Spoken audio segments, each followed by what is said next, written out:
जय हिंद बच्चों मैं अजय कुमार वाराणसी उत्तर प्रदेश से आपके अपने चैनल नव शिक्षण पे स्वागत करता हूँ। बच्चों ये CMMSS जो झारखंड का पेपर आज हुआ है 30 जून 2024 को, उसके सामाजिक अध्ययन के जो आंसर की हैं उसको मैं बताने जा रहा हूँ। तो ये पेपर देखिए ऐसे सागर सर ने भेजा है, तो जैसे जैसे सर भेजते जाएंगे वैसे मैं आंसर की बताते जाऊँगा। तो सर का बहुत बहुत थैंक यू। देखिए बच्चों, पहला सवाल आपके सामने है और थोड़ा हो सकता है धुंधला दिखे, ऐसे ही प्रश्न पत्र आया है। किस देश से इब्न बतूता भारत में यात्रा किया था? ठीक है, तो उसने किया था बच्चों मोरक्को से। जितने आपके नंबर आ रहे हों ज़रूर बताते जाइएगा। ठीक है, क्वेश्चन नंबर नेक्स्ट है आपके सामने। तो हो सकता है आप में आगे पीछे हो। आगरा नगर की स्थापना किसने की थी? ठीक है, तो ये की थी सिकंदर लोदी ने। तो इसका ऑप्शन नंबर दूसरा बच्चों सही है। इसके बाद है, अब ये देखिए, ये जो पेपर है चाहे आप जिस राज्य की तैयारी कर रहे हो उनके लिए काफ़ी इंपॉर्टेंट है। ऐसे ही प्रश्न आगे चल के NMMS के जो एग्ज़ाम है उसमें कहीं पे भी आ सकते हैं। ठीक है, दीन ए इलाही का प्रवर्तक कौन थे? तो वो था अकबर। इसने कब दिया था? तो 1582 में। ठीक है, तो डेट नोट करना चाहते हैं तो आगे के लिए आप नोट कर सकते हैं। और इसके बाद है नेक्स्ट 124, चोल वंश का संस्थापक कौन थे? तो विजयालय। तो ऑप्शन नंबर 1 बच्चों इसका सही है। क्वेश्चन 125, ताजमहल का प्रमुख स्थापत्यकार कौन था, मतलब आर्किटेक्ट कौन था? तो ये है बच्चों उस्ताद अहमद लाहौरी। ताजमहल की जगह अगर रेड फोर्ट होता तब भी आप जान लीजिएगा, लाल किला, तब भी यही आंसर होता। ठीक है, इसके बाद है नेक्स्ट क्वेश्चन 126, बाइबल का सर्वप्रथम हिंदी में अनुवाद किसने किया? ठीक है, तो डॉक्टर कामिल बुल्के ने किया। ऑप्शन नंबर 4 इसका सही है। इसके बाद है, संथाल विद्रोह कब हुआ था? ये तो देखिए मेरे ख्याल से इस बच्चे को गलती नहीं करना चाहिए था, ये काफ़ी रिपीटेड क्वेश्चन है। ठीक है, 1855 में। तो इसका पहला ऑप्शन बच्चों सही है।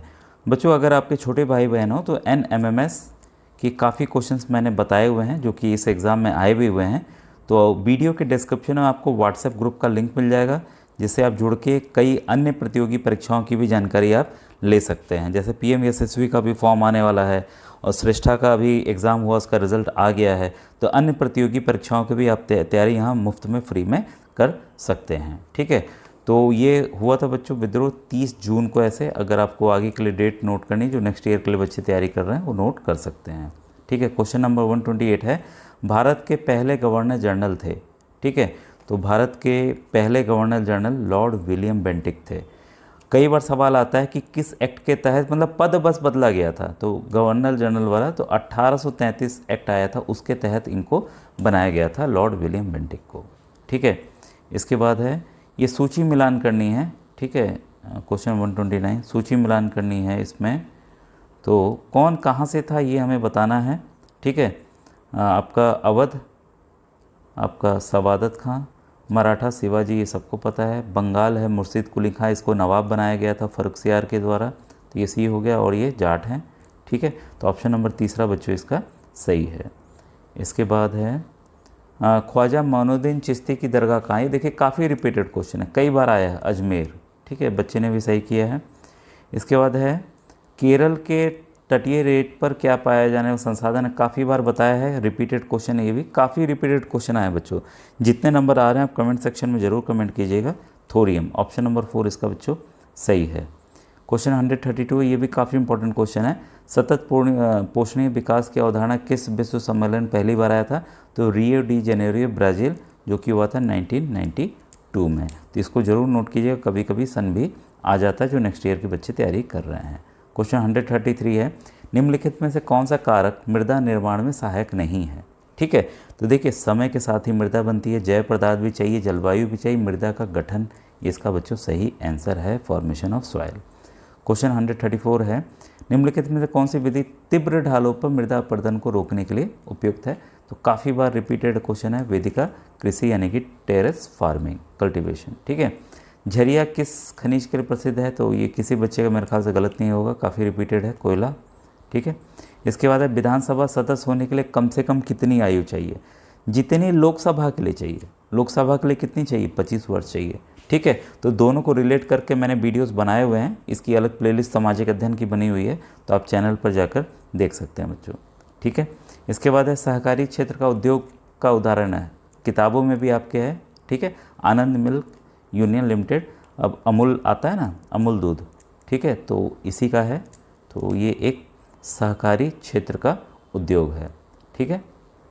इसके बाद है झारखंड का जनसंख्या घनत्व कितना है, तो 414 प्रति वर्ग किलोमीटर है। ऑप्शन नंबर 1 बच्चों इसका सही है। क्वेश्चन 139, 2011 की जनगणना में भारत की साक्षरता दर क्या है। तो देखिए महिलाओं की अलग है, पुरुषों की थोड़ा सा ज़्यादा है, ठीक है। तो कंबाइंड करके ये बच्चों 74% है। बच्चे ने टिक लगा के काट दिया, ठीक है, यही राइट आंसर था। पृथ्वी का सबसे मूल्यवान संसाधन क्या है। सबसे मूल्यवान संसाधन हमारा बच्चों जल है। जल नहीं होगा तो कुछ भी नहीं होगा, ठीक है। ऑप्शन नंबर 4 बच्चों सही है। इसके बाद है भारतीय संविधान के किस अनुच्छेद में धर्म, मूल वंश, जाति, लिंग और इसके आधार पर है। देखिए अब हम ये देखते हैं कि प्रतिषेध है, इसमें हमेशा अनटचेबिलिटी वाला रूल आता है, तो कई बच्चे सोच के 17 लगाएंगे। तो इसका सही आंसर है आर्टिकल 15 अनुच्छेद 15, ऑप्शन नंबर 15 इसका चौथा सही है, ठीक है। प्रत्येक वर्ष राष्ट्रीय मतदाता दिवस कब मनाया जाता है, तो अभी बीता है, चुनाव के पहले 25 जनवरी को मनाया जाता है, ठीक है। उच्च न्यायालय के न्यायाधीशों की नियुक्ति कौन करते थे, चाहे उच्च हो चाहे उच्चतम हो, राष्ट्रपति ही करते हैं। ऑप्शन नंबर 2 बच्चों इसका सही है, ठीक है। तो ये नेक्स्ट एग्जाम जो तैयारी कर रहे हैं उनको बहुत काम आने वाला है। ये भी रिपीटेड क्वेश्चन है। संसद द्वारा सूचना के अधिकार अधिनियम को पारित किया गया था, तो ये 2005 में किया गया था, ये भी रिपीटेड है। ऑप्शन नंबर 4 इसका सही है। निम्नलिखित में से कौन प्राकृतिक परितंत्र का एक उदाहरण है। प्राकृतिक परितंत्र की बात हो रही है तो महासागर है, यानी कि ओशन है, ठीक है, नेचुरल इकोसिस्टम का उदाहरण। फिर ये देखिए थोड़ा सा आपको धुंधला दिख रहा होगा, निम्न कौन सा समुद्री तरंग का अपरदर्ज विशेषता नहीं, इंग्लिश वाला पढ़ दूँ, which is not an erosional feature of sea wave. देखिए क्लिफ है, सी केव है, ठीक है, ये दोनों हैं, तट नहीं है। बीच जो है आपका डिपोजिशनल वाला है, वो लाके उल्टा डिपोजिट करता है, ठीक है। इसका दूसरा ऑप्शन सही है। क्वेश्चन 147, वायुमंडल में किस परत में मौजूद वायु से हम सांस लेते हैं। तो जो सबसे पहली परत है, ठीक है, तो सबसे पहली परत हमारी क्षोभ मंडल है, ट्रोपोस्फियर है, उसी से तो भाई सांस लेंगे, ठीक है। इन्होंने बाहरी वाला लिख दिया है, एक्सोस्फियर कर दिया है, जो कि गलत है, ठीक है। एशिया देखिए, इस सभी को याद करना समझना बहुत ज़रूरी है। हवाई जहाज़ कहाँ उड़ता है, कहाँ बादल बनते हैं, कई तरह के सवाल आते हैं इससे। वीडियोस में है, आप देख सकते हैं प्लेलिस्ट में जाके। एशिया के किस देश में रेल बाल की सबसे सर्वाधिक लंबाई, भाई हमारा भारत देश, ठीक है। इसके बाद है क्वेश्चन नेक्स्ट है ये बेदुअन, ये मतलब ये किस मरुस्थलीय क्षेत्र में जनजाति पाई जाती है। तो सहारा में पाई जाती है, अफ्रीका वाले में, ठीक है। ऑप्शन नंबर 2 इसका बच्चों सही है। विश्व का सबसे ऊंचा सड़क मार्ग कौन सा है। तो ये बच्चों मनाली लेह राजमार्ग, ऑप्शन नंबर 3 सही है, ठीक है। तो आपके कितने नंबर आ रहे हैं ज़रूर बताइएगा कमेंट सेक्शन में बच्चों, ठीक है। और मैथ्स का अगर हो पेपर तो आप मुझे ज़रूर व्हाट्सएप कीजिए। Thank you very much.